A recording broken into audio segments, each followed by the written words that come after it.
gusto mong kumita, medyo magbababad ka ng medyo mahabang oras para kumita ka.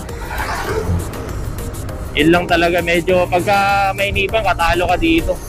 Kaya medyo masipag ka rin talaga, saka matyaga para kumita ka. Kasi kung hindi, wala ka rin may uwi sa pamilya mo.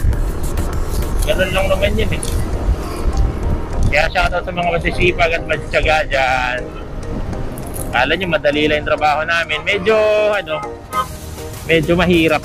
Medyo mahirap din. Pero nakakatuwa na mahirap. Kasi halo-halo. Pero malaya ka sa lahat. Kasi nga lang, siyempre lahat ng ilaw mo, walang kasiguraduhan eh. Sasakay. Saka yung kita, hindi nakapik.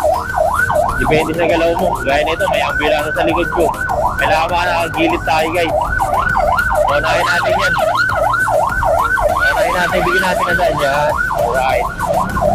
Tapos susunod tayo ng prabya. Kaya nga dito lang pa tayo sumunod.